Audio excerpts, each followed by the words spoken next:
तो अगर सिर्फ एक आइटम में भी 15 से 18% का लॉस होता है तो यूएस के एक्सपोर्ट बैलेंस पर बिलियंस ऑफ डॉलर का नुकसान हो सकता है। ना अमेरिका पीछे हटना चाहता है और ना ही चाइना पीछे हटना चाहता है। अगर टैरिफ्स का ब्रेकडाउन देखें तो यूएस ने चाइना के कुछ टेक्नोलॉजी और इंडस्ट्रियल प्रोडक्ट पर 25 से 50% के टैरिफ जो है वो लगाने का काम किया है। और एनालिस्ट के रिपोर्ट्स के अकॉर्डिंग अगर चाइना अपने एटीट्यूड को 6 से 12 महीने तक अगर कंटिन्यू कर देता है तो बोइंग की डिलीवरी से आने वाली रेवेन्यू में 25% की कमी हो जाएगी। नमस्कार साथियों, स्वागत है आपका हमारे यूट्यूब चैनल पर। तो दोस्तों, चाइना और अमेरिका के बीच में चल रही ये ट्रेड वॉर अब और भी ज्यादा दिलचस्प हो चुकी है, क्योंकि रिपोर्ट्स के हिसाब से चाइना ने बोइंग जेट्स की और डिलीवरीज को ब्लॉक कर दिया है as a reply to America trade war. अब ये ट्रेड टेंशन चाइना और अमेरिका के बीच एविएशन सेक्टर तक भी पहुंच चुका है और इसका सबसे बड़ा इंपैक्ट बोइंग कंपनी को हो रहा है। चाइना की सिविल एविएशन एडमिनिस्ट्रेशन ने ऑफिशियली बोइंग को कहा है कि अब बोइंग जेट्स की डिलीवरी को रोक दिया जाए। और इस न्यूज के आते ही, इस न्यूज के बाद बोइंग के शेयर्स की वैल्यू इतनी ज्यादा गिर गई कि इन्वेस्टर्स हैरान रह गए और यह दिख गया कि चाइना और अमेरिका के बीच जो ट्रेड वॉर चल रही है वो कितनी ज्यादा बड़ी और कितनी ज्यादा लंबी तक ये चल सकती है। यह सिर्फ एक कंपनी या एक इंडस्ट्री को ही इफेक्ट नहीं करता है, बल्कि इंटरनेशनल सप्लाई चेन्स, हजारों एम्प्लॉइज और बिलियन डॉलर के बिजनेस पर भी असर डालता है। अब सवाल यह है, कौन से नंबर्स इस क्राइसिस की सीरियसनेस को क्लियरली दिखाते हैं? चलो स्टेप बाय स्टेप देखते हैं कि एविएशन ट्रेड रिलेशंस का ब्रेकडाउन कैसे हुआ है with numbers in the background. पर उससे पहले चैनल का नाम है दिया ये सब, मेरा नाम है राही मेहता। चैनल को भी सब्सक्राइब कर ले ताकि आप ऐसी इंफॉर्मेटिव वीडियोस देखते रहें। तो दोस्तों, पिछले साल के एंड तक बोइंग के ग्लोबल ऑर्डर बुक में टोटल लगभग 4,500 जेट्स के ऑर्डर थे। इनमें से 1200 से ज्यादा ऑर्डर्स चाइना की एयरलाइंस या लीजिंग कंपनी से कनेक्टेड थे, या तो ऑलरेडी डील हो चुकी थी या फ्यूचर में ये डील्स जो थी वो एक्सपेक्टेड थी। यानी लगभग बोइंग कंपनी, जो अमेरिका की सबसे बड़ी एक्सपोर्ट करने वाली कंपनी है, जो अमेरिका के ट्रेड में सबसे बड़ा शेयर रखती है, जो बिलियंस ऑफ डॉलर की ट्रेड हर साल अमेरिका को करती है, और उसी ट्रेड में जो डेफिसिट है अमेरिका उसको कम करना चाहता है और ट्रंप उसको कम करना चाहते हैं, और इसी के चलते वो ट्रेड वॉर चला रहे हैं। बट चाइना के इस कदम ने अमेरिका की इस ट्रेड वॉर को और भी ज्यादा खतरे में डाल दिया है। अब अमेरिका अपना ट्रेड सरप्लस कैसे जनरेट करेगा जब उसकी सबसे बड़ी बोइंग कंपनी, जिसमें जब लगभग 26 से 28% तक के जो ऑर्डर है वो चाइना से ही आते हैं, और उनको ब्लॉक कर दिया गया है। यानी कि सीधा हजारों करोड़ रुपए का नुकसान जो है वो अब अमेरिका को उठाना पड़ेगा। अब दोस्तों देखो, जो बोइंग के प्लेन्स है, एक वाइड बॉडी प्लेन का जो एवरेज प्राइस होता है बोइंग का, यानी कि एक जो बड़ा प्लेन होता है बोइंग का 737 हो गया, ऐसे प्लेन्स का जो एक प्लेन का प्राइस है वो $300 मिलियन के लगभग होता है। और जो सिंगल सीटर प्लेन या सिंगल नैरो बॉडी प्लेन्स जो होते हैं उनका प्राइस लगभग $110 मिलियन के आसपास होता है। एक्चुअल सेलिंग प्राइस जो है वो इनसे थोड़ा कम भी हो सकता है, क्योंकि डील के टाइम पर निगोशिएशन भी होती है, जिसके चलते प्राइस जो है वो थोड़ा कम हो जाता है। आप जानते हो कि हर कंट्री भी किसी भी डील को करते हुए थोड़ी बार्गेनिंग भी करती है।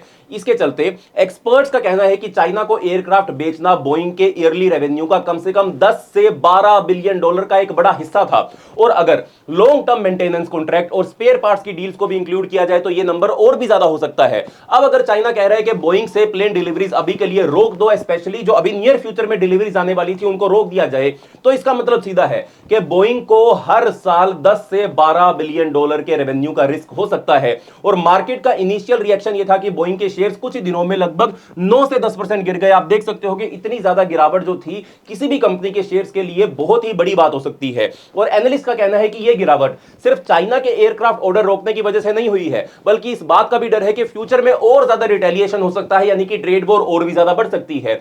एक और कंसर्न है कि अगर यह सिचुएशन लंबी चली तो बोइंग का मार्केट शेयर एयरबस के फेवर में चला जाएगा। यह भी हो सकता है, क्योंकि एयरबस भी एक बहुत बड़ा कंपटीटर है सिविल एविएशन के मार्केट में। देखो, दो ही बड़ी कंपनी है, एक बोइंग कंपनी है जो अमेरिका की है, एक एयरबस कंपनी है जो यूरोप की कंपनी है। ये दोनों बड़ी कंपनी जो है वो दुनिया भर के प्लेन्स बेचने का काम करती हैं। अगर बोइंग के ऑर्डर्स कम होंगे, बोइंग की मार्केट वैल्यू कम होगी, तो किसके पास ऑर्डर जाएंगे? एयरबस के पास ऑर्डर जाएंगे, यानी कि इनडायरेक्टली यूरोप का फायदा इससे हो सकता है। और यूरोप और अमेरिका के बीच में तो तनातनी वैसे ही चल रही है। तो कुल मिला के अब हो सकता है कि चाइना यूरोप को अपनी तरफ खींचने के लिए एयरबस की तरफ जाने का सोचे, एयरबस को अपने ऑर्डर्स दे, जिसके चलते ये ट्रेड वॉर और भी ज्यादा रिस्की हो जाएगी। और साथ में ही 2024 के डाटा के हिसाब से चाइना ने बोइंग और एयरबस दोनों को मिलाकर लगभग $14.5 बिलियन के एयरक्राफ्ट के ऑर्डर दिए थे। अगर बीजिंग एयरबस से और ज्यादा ऑर्डर देना शुरू कर देता है, या फिर अपनी डोमेस्टिक कंपनी, जो चाइना की डोमेस्टिक कंपनी है जिसका नाम है कोमेक, अगर कोमेक का प्रोडक्शन और ज्यादा फास्ट कर देता है, तो बोइंग का एनुअल रेवेन्यू जो है उसमें भारी नुकसान हो सकता है। 15, 16, 20 बिलियन डॉलर तक भी यह हो सकता है, या फिर टोटल बोइंग कंपनी का जो एनुअल रेवेन्यू है वो श्रिंक करके मात्र $5 से $6 बिलियन तक आ जाएगा। यानी कि अमेरिका की सबसे बड़ी एक्सपोर्टिंग कंपनी जो हर साल बिलियंस ऑफ डॉलर के एक्सपोर्ट करती है, वो कंगाली के कगार पर पहुंच जाएगी। यह पॉसिबल लॉस बोइंग के शेयर प्राइस में भी रिफ्लेक्ट हो सकता है और लॉन्ग टर्म में बोइंग का मार्केट कैपिटलाइजेशन लगभग $40 बिलियन तक भी गिर सकता है। शायद इसी वजह से स्टॉक मार्केट में इतना ज्यादा पैनिक जो है वो हमको देखने को मिला, इतनी ज्यादा गिरावट जो थी वो हमको देखने को मिली। यह इशू सिर्फ बोइंग का नहीं है बल्कि पूरा यूएस इकोनॉमी भी इससे इफेक्ट होगा। और याद रहे, एविएशन एक्सपर्ट्स यूएस के करंट अकाउंट डेफिसिट को कम करने का एक इंपॉर्टेंट रोल प्ले करती हैं। एविएशन एक्सपोर्ट्स एक बहुत बड़ा फैक्टर है अमेरिका के ट्रेड अकाउंट के अंदर, और ऑफिशियल डाटा के अकॉर्डिंग यूएस हर साल सिविल एविएशन इक्विपमेंट और एयरक्राफ्ट में लगभग 130 से 140 बिलियन डॉलर का एक्सपोर्ट करने का काम करता है। इसमें से एक बड़ा हिस्सा, एक बड़ा पार्ट बोइंग के कमर्शियल पैसेंजर प्लेन्स या फिर उनके स्पेयर पार्ट्स या फिर मेंटेनेंस सर्विसेज का होता है। चाइना का इस एक्सपोर्ट में लगभग 15 से 18% का शेयर भी है।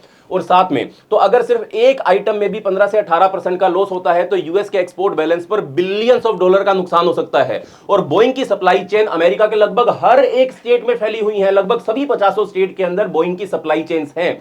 Engine parts, avionics, seats, landing gear, Boeing के प्लेन्स के लिए हजारों छोटी छोटी कंपनीज जो है वो अमेरिका में और दुनिया भर में भी काम करती हैं। इन सभी कंपनीज को चाइना को भेजे जाने वाले प्लेन्स या स्पेयर पार्ट्स के ऑर्डर का एक हिस्सा मिलता है। अगर ये बड़ी सप्लाई चेन रुक जाती है तो अमेरिका के कई स्टेट्स में लोगों की नौकरियां भी जा सकती हैं। और एस्टिमेट के हिसाब से सिर्फ एक इंजन पार्ट बनाने वाली कंपनी में 2025 के एंड से अब तक 5,000 से 10,000 नौकरियां जो है वो कट कर दी जा चुकी हैं या कट कर दी जाएंगी। अमेरिका में इस इशू पर सीरियस डिस्कशन शुरू भी हो चुकी है, क्योंकि इतना बड़ा लॉस कैसे कोई कंट्री झेल सकेगा। चाइना की तरफ देखें तो बोइंग का रिप्लेसमेंट भी इतना आसान नहीं होगा, यानी कि एक बैलेंस सिचुएशन है। थोड़ा नुकसान तो चाइना को भी इसमें होगा, बट चाइना अमेरिका को नुकसान पहुंचाने के लिए, खुद नुकसान झेलने के लिए बिल्कुल तैयार है। वो बिल्कुल एग्रेसिव तरीके से इस ट्रेड वॉर को डील कर रहे हैं। बीजिंग एयरबस के साथ अगर अपना पार्टनरशिप करने की कोशिश करेगी, अगर प्लानिंग करेगी, या फिर अपनी लोकल कंपनी कोमेक जैसी लोकल कंपनी के C919 प्लेन या CR929 प्लेन के प्रोजेक्ट के ऊपर डील करने की कोशिश करेगी, तो ऐसे में कंपनी, चाइना की कंपनीज को भी क्या करना पड़ेगा, अपने जितने भी पायलट्स हैं उनकी ट्रेनिंग दोबारा से करवानी पड़ेगी, क्योंकि हर एक अलग विमान चलाने के लिए आपको अलग ट्रेनिंग की जरूरत होती है और आपको अपना सारा सप्लाई चेन उसके अकॉर्डिंग शिफ्ट करना पड़ेगा। तो उसमें चाइना का भी खूब सारा मिलियंस ऑफ डॉलर का खर्चा आएगा, बट चाइना इसके लिए तैयार है।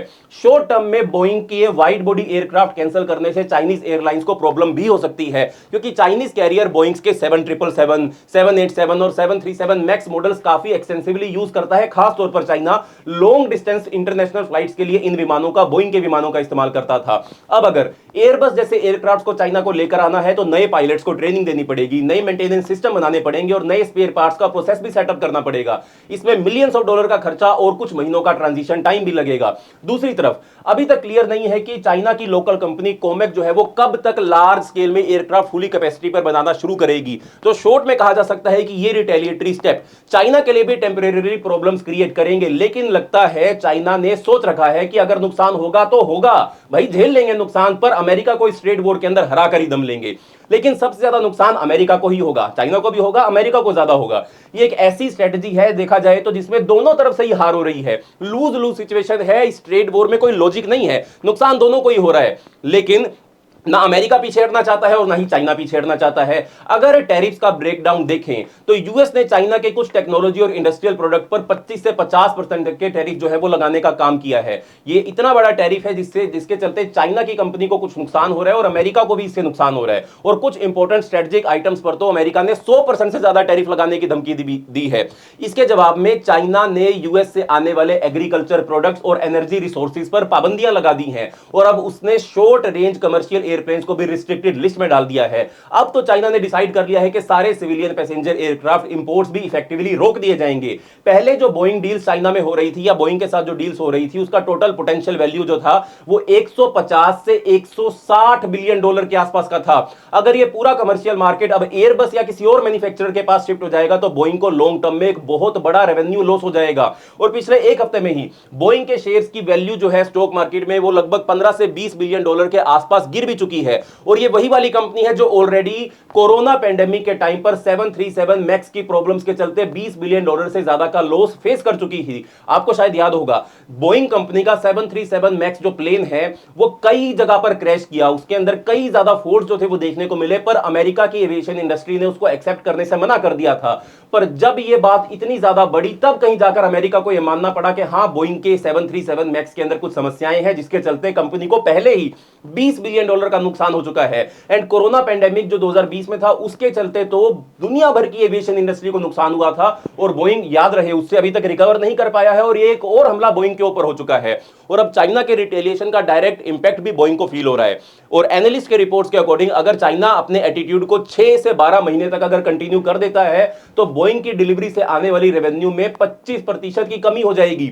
बोइंग के टोटल एम्प्लॉइज लगभग 1,40,000 है अमेरिका के अंदर, जिसमें से 30,000 लोग सिर्फ कमर्शियल एयरप्लेन्स बनाने वाले डिपार्टमेंट्स में काम करते हैं। कंपनी के प्रॉफिट मार्जिन में हर 1% की गिरावट हजारों जॉब्स को रिस्क में डाल देती है। इसलिए यह जो इकोनॉमिक प्रोटेक्शनिज्म है वो बूमरैंग बन सकता है, जिसमें नुकसान अमेरिका के वर्कर्स को भी हो सकता है, उनकी नौकरियां भी जा सकती हैं। अब यह भी रूमर्स है कि अप्रैल के एंड में एक प्रेस कॉन्फ्रेंस में एयरबस चाइना के साथ नए डील्स अनाउंस कर सकता है। अगर एयरबस ने 150 नए एयरक्राफ्ट का ऑर्डर ले लिया तो बोइंग अपना ज्यादातर मार्केट शेयर जो है वो खो देगा। बोइंग की तरफ से तो पूरा यकीन है कि ये बोइंग को लग रहा है कि ये पूरा पॉलिटिकल रिवेंज उससे लिया जा रहा है। उनके लॉबिस्ट ने यूएस कांग्रेस के रिप्रेजेंटेटिव को ये तक बोला है कि ये ट्रेड वॉर सिर्फ अगले 10 साल तक नहीं, अगले 30 साल तक चलेगा और लॉन्ग टर्म में इससे बोइंग को बहुत ज्यादा नुकसान होगा। इसका मतलब यह है कि बोइंग एक बड़ी पॉलिटिकल लड़ाई का प्राइस चुका रहा है। और पब्लिक रिपोर्ट्स के हिसाब से बोइंग ने 2024 में चाइना को प्लेन डिलीवरी से लगभग $8 बिलियन कमाए थे और 2025 के लिए जो एस्टिमेट था वो लगभग $10 बिलियन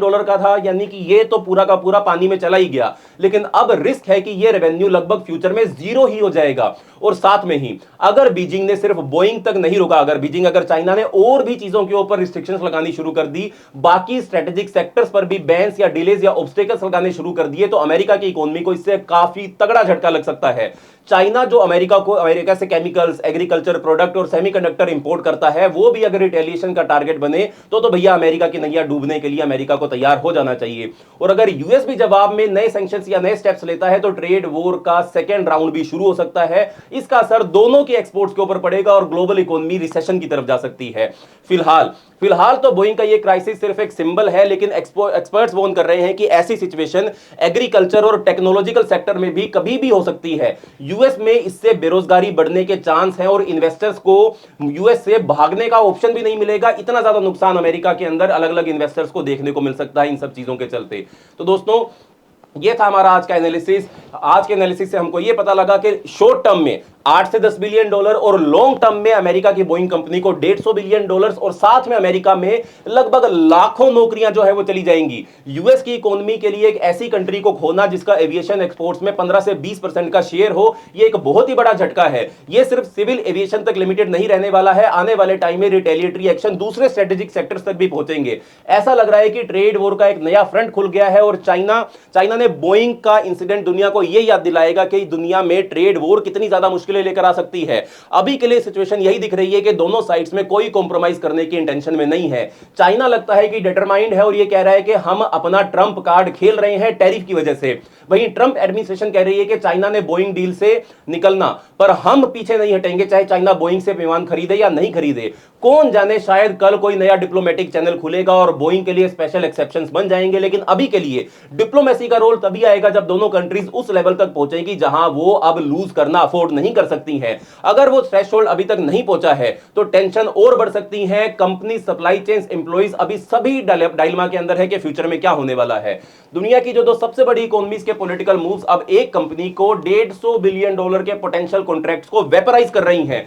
सिविल एविएशन के फील्ड में दोनों तरफ से वेपन्स का इस्तेमाल हो रहा है और जो हमने पहले कभी नहीं देखा था, और यह सिचुएशन किसी भी मूवमेंट पर नए डिसीजन के साथ और भी ज्यादा गहरी हो सकती है। तो दोस्तों, यह था हमारा आज का एनालिसिस। अगर आपको ये वीडियो पसंद आई हो तो वीडियो को लाइक करें, वीडियो पर कमेंट करें, चैनल को सब्सक्राइब करें। मिलते हैं अगली वीडियो के अंदर, तब तक के लिए बाय बाय, धन्यवाद, जय हिंद।